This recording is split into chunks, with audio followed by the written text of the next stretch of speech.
All right, welcome back to Loop City. I'm your host, Mike Skills. We are a group of five guys who love hoops, entertainment, and culture. Today on the show, we are continuing our 2022-23 season preview of the NBA. We're kicking it off with the Pacific Division. And who better to talk about than the world champs, the Golden State Warriors, Matthew Miller, Coach Miller. Tell us how they did last year. All right, so obviously, NBA champions defeating the Boston Celtics. Steph Curry finally gets his Finals MVP. Record-wise, last year they were 53 and 29, which was third in the West.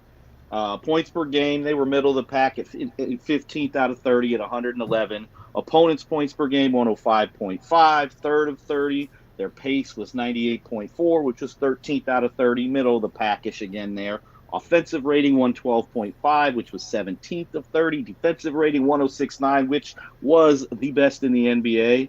Steve Kerr, once again, is back as coach. And so we have some additions they made in the offseason. They add Dante DiVincenzo, JaMychal Green. They draft Patrick Baldwin. You get Ryan Rollins. They did lose a few key pieces, though. Gary Payton II, Otto Porter Jr. They lost Juan Toscano Anderson. Nementia Bjelica went back overseas, and then Damian Lee signed with. Did Lee go to the Sun? Did Lee go to the Lakers or the Sun? One of them, like one of the two. I think Damian Lee either went to the Lakers or Sun, and then Juan Toscano Anderson says, yeah. And then Wiseman is back now, so he basically is an addition to this team as well. Mm-hmm. And something I was thinking about is like, who's their rotation past the top six of Curry, Clay, Wiggins, Draymond, Looney, and Poole. Oh, that's DiVincenzo's going to be in there. So, okay, I got it. Toscano Anderson went to the Lakers, Lee the Suns. But as far as Mm-hmm. the rotation off the bench, Wiseman will be in there. DiVincenzo will be in there. Iguodala, I think, will just play spot minutes here and there. He's just there, I think, for just your basic veteran come in and play spot minutes. They're going to get Moody some minutes. Kuminga. I think Patrick Baldwin Jr. may crack the rotation. I saw some clips from their game yesterday, and he shoots a really good ball, good form, was making shots. So if he can come in, add a little defense to him, I think he might be able to get some minutes here and there. Mm-hmm. So that's, I mean, they look deeper this year than they were last year to me. I could be wrong on that. JaMychal Green also will probably be in the rotation. They've got about 11 guys that Okay. all will get minutes at some point this year. Because my biggest thing is that Gary Payton role of where they were guarding, the wings of the Celtics, particularly in the later series, and of course when they were guarding Ja in the conference finals and things like that. So, do you think JaMychal Green can fill that spot? Can be that not necessarily stopper, but 3 and D? Damn it. Gonzo, I'm gonna go to you, man. Um, do you think JaMychal Green and Dante DiVincenzo can fill that role? Hey, I Greg. think Yeah, go ahead, Greg. I got cut off there with my internet. absolutely. Okay, you lose Gary Payton, Mm-hmm. the second, and you get your Michael Green, who's a bit taller, pretty good defender. He can shoot the three ball, so you can plug him into Golden State easy, to the Warriors offense off the bench easily, and he'll fit right in. Um, Dante DiVincenzo, we all know he was in college. He was the most outstanding player in the tournament. Um, he's had quite a bit of injuries, but overall, he's a pretty decent shooting guard. Not the best defensively, but he's also not the worst. But he can be a good offensive spark coming off the bench. Uh, so honestly, JaMychal Green fits in great. Really, what we're really looking at on this bench anyway is James Wiseman. James Wiseman, if he emerges and turns out to be the guy that they expected him to be, uh, coming out of Memphis and and being a if he can just give you 15 and 8 off the bench, and he showed in preseason the other night, he could be a fourth.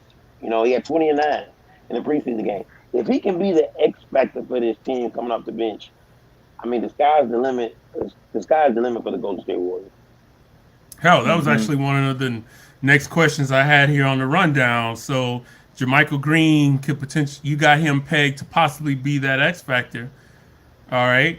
So with Jordan Poole, I'm gonna ask you another one. Jordan Poole is due to get paid soon, and Draymond Green is also looking for an extension and his expiring contract. Can they hold on both and keep the team together despite this huge luxury tax bill that's only gonna get bigger, Matty boy? Absolutely, they can hold on to both. They've proven they're willing to pay and go deep into the luxury tax. And I personally think you do it as long as you think you can still be a championship contending team. Of course, you bring them back. And Jordan Poole is happy right now after that Tyler Hero contract. 4 years, $130 million extension for Tyler Hero. Jordan Poole's happy right now when he saw that. Ooh, he's gonna get paid. Oh, he's about to get them. Yeah. Tyler got one. Both of them. Tyler got 130 for 4. Yep. Hmm. So yeah, man, 32.5 million a season. Man, we gotta get back in the gym, bro. Like, man, I mean, I could be Iguodala. I could just be on the bench, just helping people out in practice and giving them pep talks and stuff. Like, what's that worth? You need some Gatorade here. Like, bro, that gotta be worth $1.5 million. Like, absolutely. Woo. My goodness, absolutely. Jordan Poole looking at Tyler Hero like, thank you, hero. There goes my hero. Mm-hmm. Watch him as he goes. Yeah, we definitely not gonna. I'm not gonna put that in the intro. Get flagged. So, Gonzo, what is the ceiling for Golden State if healthy? Can they be NBA champs again? Is the path tougher? Is it easier? Oh, it can most definitely be. It can most definitely be tougher. No question about that, because teams around them in the East and in the West are rebuilding. They're adding players and they're getting much better and becoming better competition for the Golden State Warriors. But one thing we have to get straight about the Golden State Warriors: not only are they good on the court, they're good in the front office, all the way down to the very last man on the bench. So until you beat the champ, you can't be the champ. So they're always going to be in line to be NBA champions first, in my opinion. Absolutely, yeah. Go ahead, man. They absolutely. This team absolutely could win the championship again. I think they're going to. Yeah, I think they're going to take a step back, but since we lost Matt again, I'm just go on to the Phoenix Suns because. Yeah, my bad. This team is deeper this year than last year, especially with Wiseman. And the one thing I did notice in that first preseason game, one of the biggest knocks on him is that he can't catch the ball. He looked like he was catching the ball pretty well. So I saw that, which is big. But it will be tougher because, I mean, you see the teams like the Pelicans are loaded.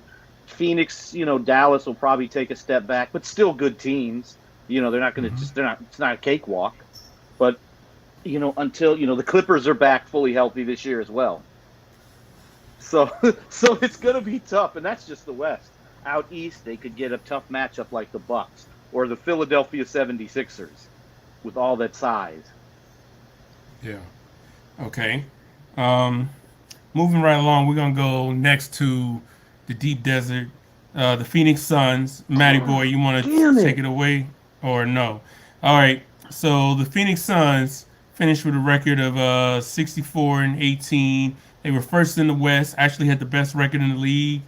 They were fifth in points per game at 114.8, and they held opponents to 107.3. That was eighth. And they had the ninth best pace at 99.8. Had an offensive rating basically identical to the points per game at 114.8 and a defensive rating of 107.3. Net rating plus 7.5, first in the NBA. Now, they won the first series, which was tough against the Pelicans, but then got obliterated by the Dallas Mavericks in Game 7 at home, and the most lopsided defeat in a Game 7 of a home team that I've ever witnessed. I've seen home teams lose a Game 7, but not like that. They got obliterated. It was a straight up embarrassment, and those longtime listeners of the pod, you know that we covered it and we dedicated almost a whole episode to their demise, and just, oh my goodness. So their over under, let's see, for this year is 53.5 wins. Major offseason moves. They got Josh Okogie. They got Damian Lee, Jock Landale. Yeah, they got Josh Okogie. Josh Okogie, excuse me. They lost JaVale McGee, lost Aaron Holiday, Elfrid Payton, and Jay Crowder is most likely going to be moved because he has demanded a trade from the team. And honestly, that Jay Crowder goes to the first question of, can DeAndre Ayton and Monty Williams coexist after what we saw and heard from both of them last season and comments at Media Day? Matty, if they want to, yeah. If they're winning games, then yeah, they'll be able to coexist, because one thing we know about team sports, professional sports especially, winning does cure a lot of things. Yeah, but I got to push back on winning curing all, because they were the best record last year, and when they got to the playoffs, it seems like DeAndre Ayton was the odd man out. And I say, and Gonzo, you can chime in on this, but do you think them not paying Ayton, having that floating over his head all last year, led to that part of that collapse where Ayton was in the game and was like, why am I gonna go back in the game? So to not pass the ball to myself, you know? Well, one of the problems with the Phoenix Suns is that if we look at the year that they went to the finals against the Milwaukee Bucks, they had a lot of success getting DeAndre Ayton the ball. They had a lot of success doing that. And last year, for some strange reason in the playoffs, they went away from that. I guess they thought they were going to shoot their way out of the situation. I guess they thought that Chris Paul could reemerge as the Chris Paul of old. They relied on Devin Booker, and I want to add this. I'm tired of this idea that everybody went to the school of Kobe and everybody's like Kobe Bryant. No, everybody's not like Kobe Bryant. Crap.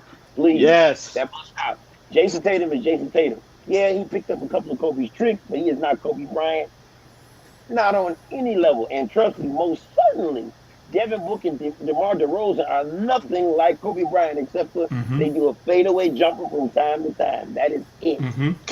No comparison. Stop with these idiotic comparisons, because I'm offended by that. Kobe Bryant, Michael Jordan, and Kawhi Leonard are three of a kind. You will never find guys like that again. And then right now, you might find in the near future a student of the game who picks up some of their games and adds it to their repertoire. These three guys are totally different. But to go back to that, they didn't give DeAndre Ayton the ball. And that's why you find a lack of the success that they had last year in the playoffs. So you don't want to pay me. You don't want to feed me the ball. You lose the success you had. So now DeAndre Ayton is offended. I feel like now I won't speak to the coach. I'll do what I can to force my way out of here, and I'll go to another team who can appreciate what I have to offer. And that's what he tried to do, but because of the restricted free agent, they matched. Yeah. They matched Indiana's offer. I'm going to piggyback off a little of what Gonzo said with the whole Ayton not getting the ball thing, because I remember when we were recording an episode during the Phoenix-Dallas series, we had mentioned that same damn thing. The biggest mismatch Phoenix had was DeAndre Ayton. And they did not feed him the ball. And they didn't give him the ball. They were successful when they gave him the ball, and I've said this all along. There aren't many, I know Coach Goodrich is on my side on this one. We were in agreement. Like, DeAndre Ayton's one of the best 5 big guys in the league. You can't play him off the floor because the guy can guard in space. He can block shots. But somehow Phoenix played him off the floor. They played their own player off the court. They play exactly. They played their own player off. That's how you play him off the floor. You hope they don't pass him the ball. Yeah. Gonzo, can you think Phoenix can mentally recover from that obliteration that they suffered in the playoffs? Absolutely not. And add insult to injury, every other team is getting better. Yeah. You get the Clippers coming back with John Wall. Kawhi Leonard is healthy. That team is healthy. We talked about them. I didn't even know. I looked at the preseason game last night. They even acquired Moses Brown, who came from OKC. He's on that team. So you get a rebound and a big man coming off that bench. You get Dallas. You get the Dallas Mavericks. You get the Dallas Mavericks coming into the equation with Christian Wood at center. They won't be as good as they were last year, but they'll still be in the hunt. You got the Denver Nuggets who come back fully healthy with Michael Porter Jr. and Jamal Murray. So the West has gotten tougher. Phoenix didn't get any better, and they didn't add anything. They didn't add enough to even make them compete even any better this year. So I'm sorry. In the end, and not to mention, I don't want to forget this. Everybody thinks the Lakers are going to be at the bottom. The Lakers might be coming for Phoenix spot. Ooh. Yeah. Ooh. That's a sexy take. That's a nice take right there. I don't even know. Honestly, and when we get to the Lakers, because that's my belief, they could either be the best record in the league or could be in the play-in. I don't see them just being average in the middle. I think they're going to be one or the other, but that's just me. I mean, I'm going to write that down. That's a hot take, but I love it. I love it. I'm here for it. Hey, write it down. We'll come back to it. Yeah, Matty Boy, can Cam Johnson deliver in his new role as starting power forward? You know, will depth behind him without Jay Crowder be an issue? I mean, the depth behind a little, that's going to be an issue there at that position. But Cam Johnson delivering, absolutely. He's like, to me, he's like a 6'9", 6'10" Danny Green. Can shoot the three, can guard. He's going to fill the role perfectly. Okay. So what is the ceiling for Phoenix in this tough Western Conference? What do you think? The same as last year, or Gonzo, what are you thinking? Mid, like a 4 seed, 5 seed? I got them penciled in as maybe home court one round. I got them at a 7th or 8th seed this year. Okay, wow. Yeah,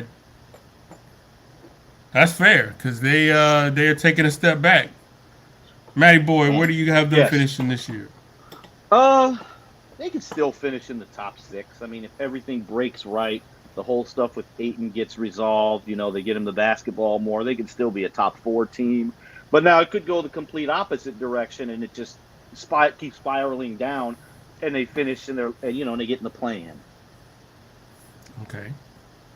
All right. So now we're gonna move on to the Los Angeles Clippers. Matt, do you want to take it away? Yeah, I got it. So they were 42-40 last year, which was 8th. They lose in the play-in, so they don't get into the playoffs. Points per game, 108.4, 23rd of 30. Points allowed, 108.4, 11th of 30. Pace was 98, which was 18th. Tyronn Lue is still the coach, and those numbers are skewed because they didn't have Kawhi Leonard last year. That's really the biggest thing, in my opinion. And then now they add John Wall. So, I mean, this is one of those teams that, like, you got to also say Kawhi Leonard is an addition to this team from last year. Yeah. Shit. He missed the entire season last year. They also lost Isaiah Hartenstein. They lost Rodney Hood.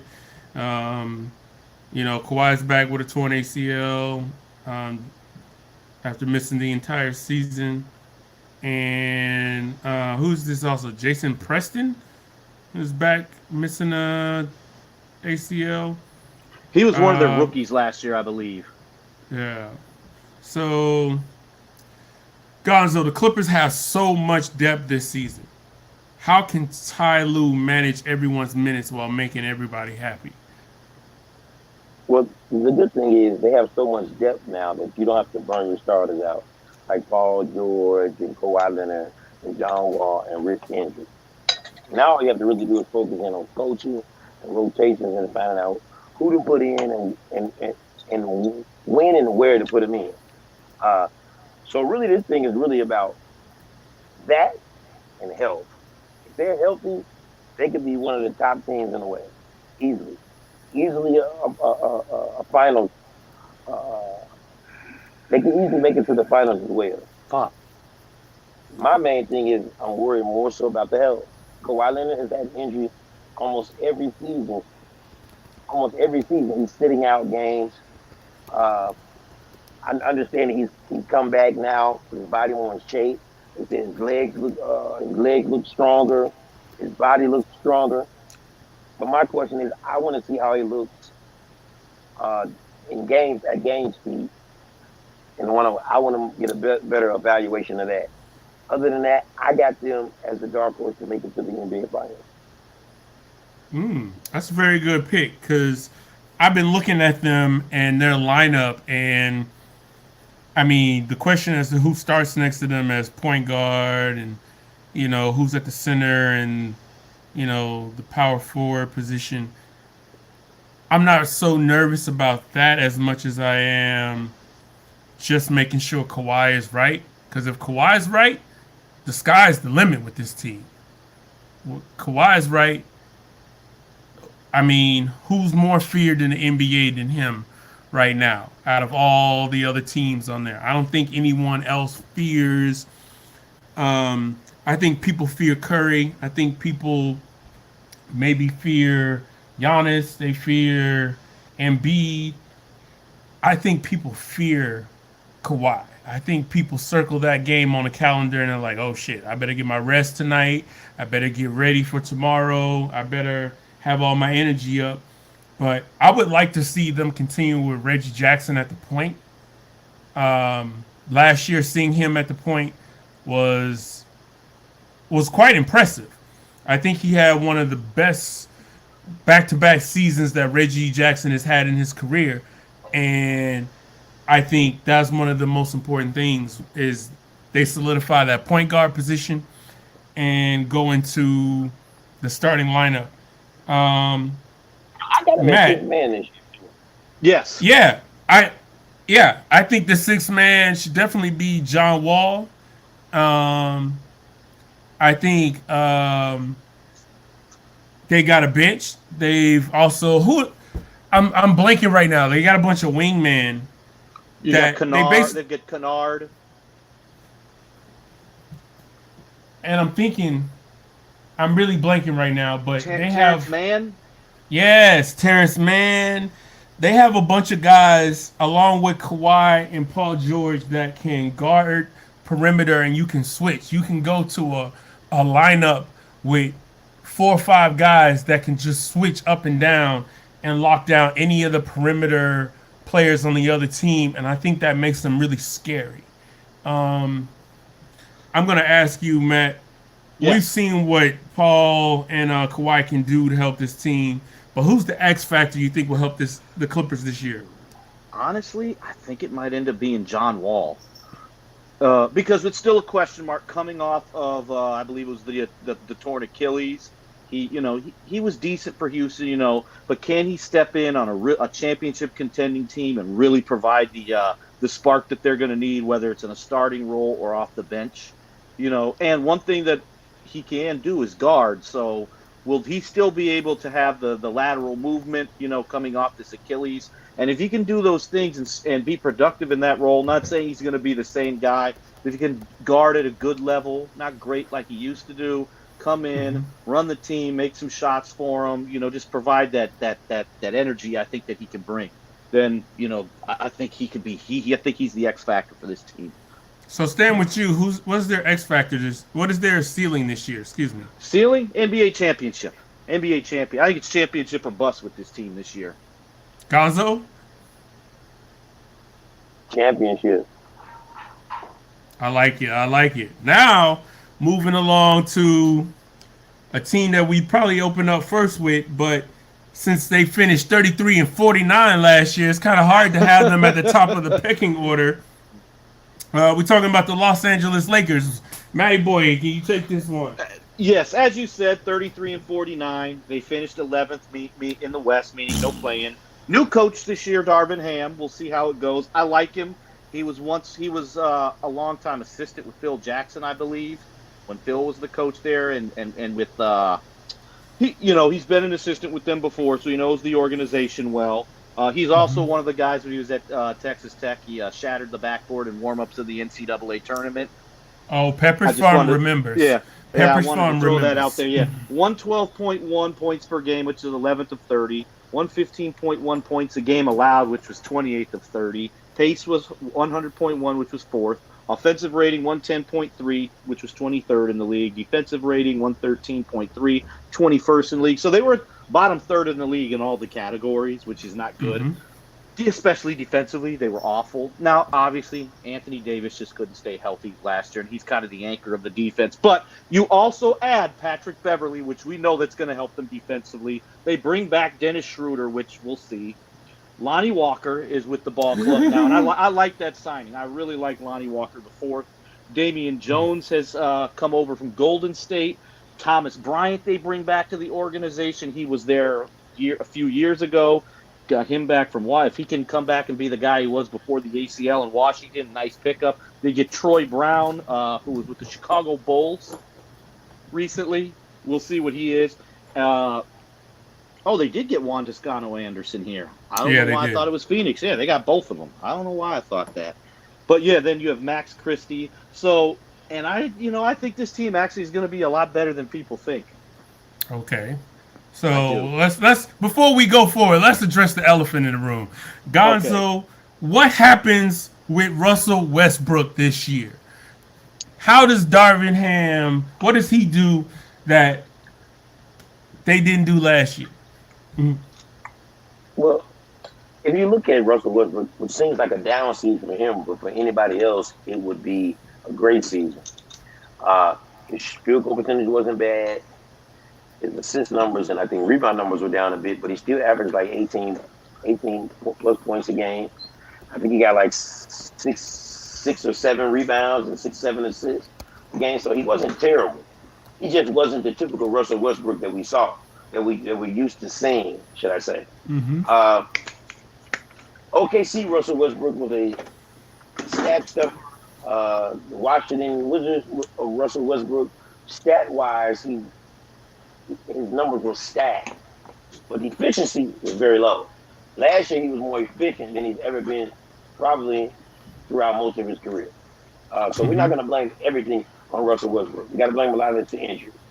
Due to the fact now you have Patrick Beverley on the squad, which I think is a much-needed piece, a mouthpiece for this team, because I think sometimes, LeBron is a good leader on the court, but I don't think his voice always carries all the ears of the teammates.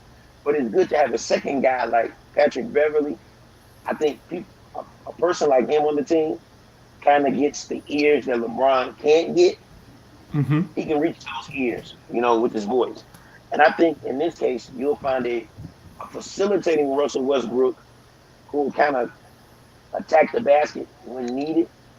And also, too, one thing about Patrick Beverley, we know he's a great defender, but I think, if I'm not mistaken, he was a 34% three-point shooter last year, so he can kind of knock down the three if open. So he's a 3 and D guy. And you get Thomas Bryant, who's a decent center, for what you get, Get Anthony Davis back healthy. You get LeBron James. I mean, this team really could do some big stuff and could cause a lot of damage if they gel well. Okay. Yeah. I mean, and we know Anthony Davis is the focal point of the offense. We know he's the focal point of the team, given LeBron been in the league going on 20 years. So it is pretty much Anthony Davis that needs to go through. If he's healthy this year, will you think LeBron will remain happy with the current roster without demanding a trade, or will he take the ball into his hands and do what he did midway through the season last year? Matty Boy.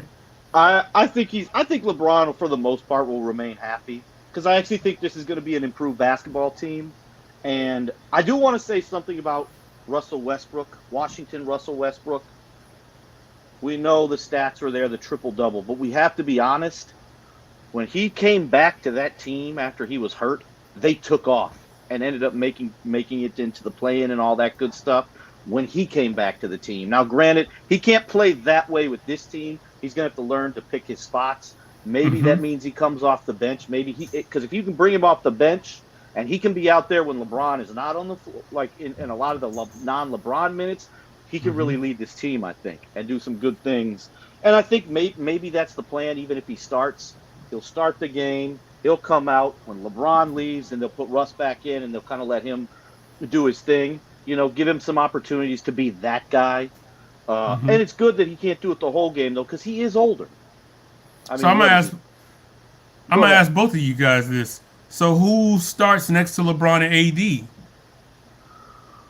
Oh, let's see. I still think they'll go with Westbrook. Patrick Beverly, I think. It's probably Beverly, Westbrook. Who's going to three position could be up for grabs for them. I'm going to guess I could see Lonnie Walker the fourth getting the other spot.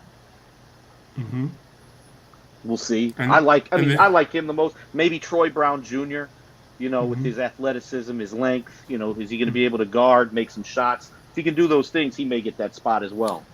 Gonzo, who do you think will start with AD and Bron? Who I think starts with AD and LeBron? First of all, we got to realize something. AD does not want to play the 5 spot. That is not exactly. He wants. He does not want to play that.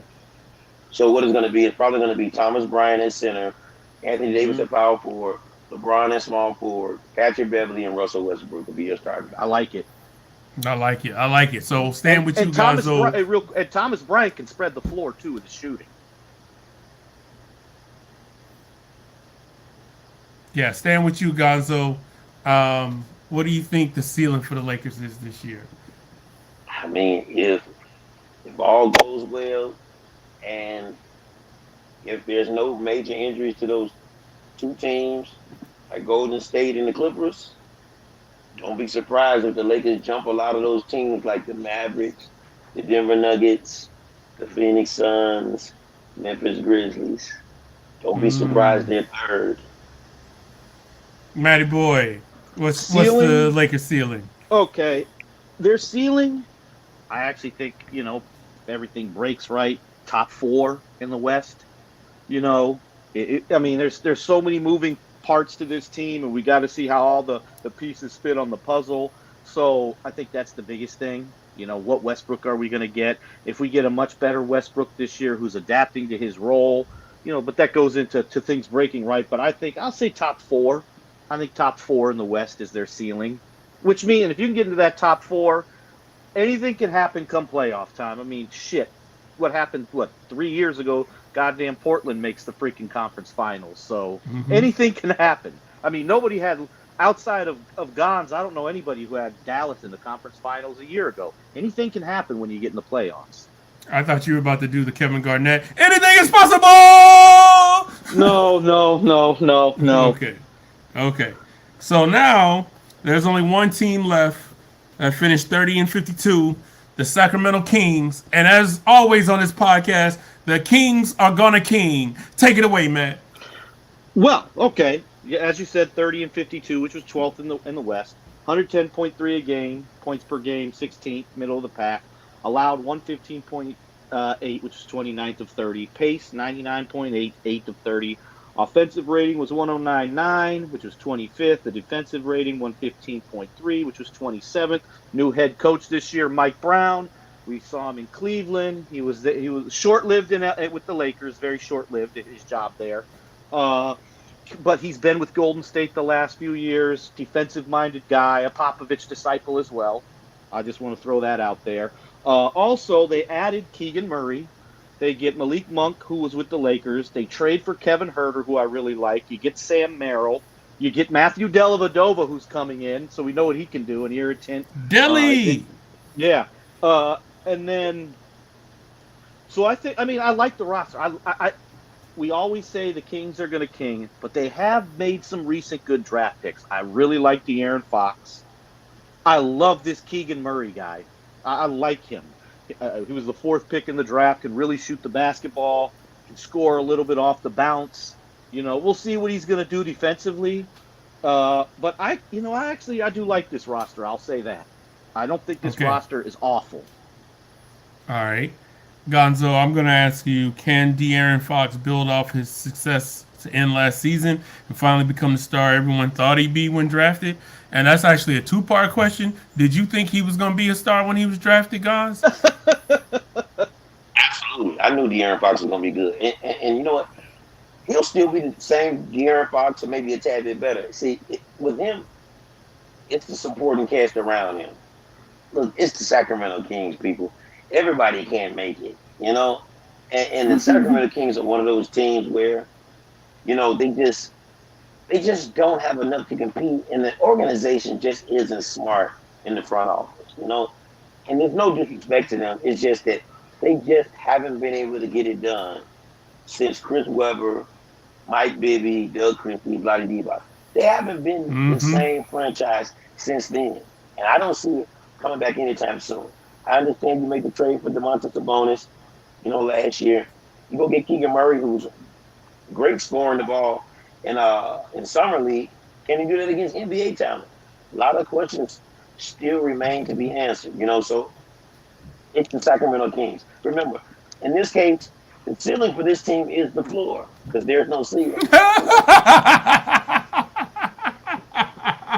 The ceiling for this team is the floor. That's his second quotable for this podcast already. He's already had 2. I got a feeling that one day a Sacramento Kings fan is going to email the pod and be like, look, man, I love the pod, but y'all are always dumping on my Kings. Why? And it's like, why are the Kings always dumping on themselves is the question I would ask. So we Keegan like Murray. The players. We like the players, and you like Keegan Murray, so I'm going to ask you, Matt, you think he's in the running for Rookie of the Year? You think he can take it? He's one of the 4 guys I would look at as of the potential. Obviously, I think the favorite is Paolo Banchero because he's going to get an opportunity to probably be the go-to scorer. With Keegan Murray, you don't know where is he going to be on the pecking order. Obviously, De'Aaron Fox is the guy, right? You have Harry, you have Harrison Barnes. Davion Mitchell's a defender, not really a scorer. So, I mean, there's some opportunities there for Keegan Murray. He could absolutely be Rookie of the Year. He'd be one of the 4 or 5 guys I think could win it. I don't think he's the favorite, though. Okay. And then, so who is the X factor on this team? I'm going to say Keegan Murray. And and Davion Mitchell. We know he can guard. He's a menace defensively. I mean, his nickname is Off Night because when he guards you, you have an off night.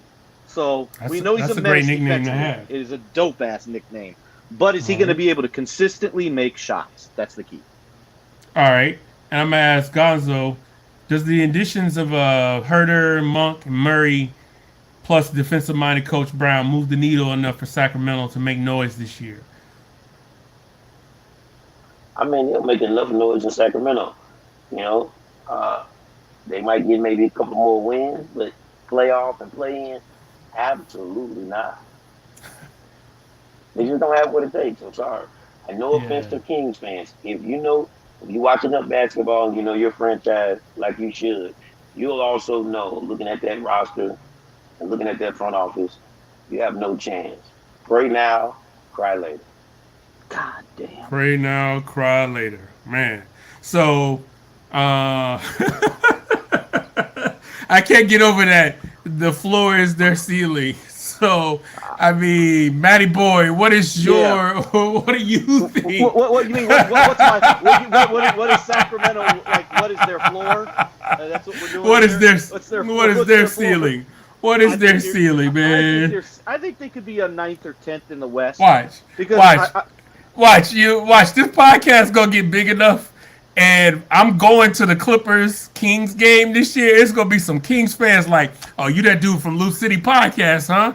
And I'm gonna just text all of y'all, man. I got my ass whooped by some Kings fans tonight outside Crypto Arena. You know, They didn't like what you had to say about their franchise. yeah. I want to comment on that though. I don't even think it's the GM stuff. The biggest issue is their owner. He's always overruling the basketball people. He treats it like it's a fantasy team, or if he's playing my GM on freaking NBA 2K. That's his issue. That's the issue. It's the owner, Vivek Ranadive. He's an idiot. He's not an idiot because he is a billionaire. So he is a smart but guy. But he's an idiot when it comes to running an NBA basketball franchise. Yes. Yeah. I mean, Pete and I, we were the biggest Stauskas fans. Even we did not think that was a good pick when they picked Stauskas in 2014. Yeah. He wanted Stauskas, though. They showed the thing. They were all the basketball people. I forgot who it was they wanted because I think it was he went 8th that year in that 2014 draft. And he's like, and Vivek's like, no, it's Stauskas. I want Stauskas. Yeah, they stayed picking wrong. Like, every draft you go back on and you look, it's recently just like good though. De'Aaron Fox. No, I mean prior to that, it was like, oh, they could have had so and so, they could have had so and so, they could have had this guy, could have had that guy. They passed on a bunch of guys. They took freaking Papagiannis. I can't even remember his first name with the 13th pick a few, like in 2016. Papagiannis. Nobody knew who he was. And guess how many? He didn't last. I don't even think he lasted more than a goddamn season. And who else could they have gotten in that same draft? 2016. That was 2016. I mean, they could have got anybody else. It doesn't matter. They could have got. I mean, Malcolm. Malcolm Brogdon went second round, so you could say, well, they could have took Malcolm Brogdon, but no one had him going 13. Yeah, because he had the terrible medicals, and teams would just stay away from him because of that. Man. We want to see the Kings be good because we do. We have memories, and like Gonzo said eloquently, of Chris Webber, Vlade Divac, Mike Bibby, Doug Christie, Hedo Turkoglu. That was a squad. Peja Stojakovic, Bobby Jackson. They had a squad. Lawrence Funderburk. They had a squad, and they just kept running into the Lakers. And then when the Lakers were out of the equation, injuries just took them down. And the glory days of Tariq Abdul-Wahad, or Wahad, I think it was. That was a fun team. That was a very fun team. And before Bibby with Jason Williams, when they first started making the playoffs with Jason with White Chocolate, I watched every single time they were on the national game, TNT, ESPN. ESPN wasn't around when he was with the Kings. They didn't do NBA. Yeah. It was the NBA on NBC. Yeah. I was watching those games. Man, you were watching. We were glued to the TV. We were, today. The NBA on NBC, the game of the week. Oh man, that brings back such memories, man. I'm about to go to YouTube after this. But without any further ado, I want to thank y'all for tuning in. This has been the Loop City Podcast. I'm your host, Mike Skills. This has been Coach Matt Miller, GonzoStar. We will be back for more season previews, going through all 6 divisions.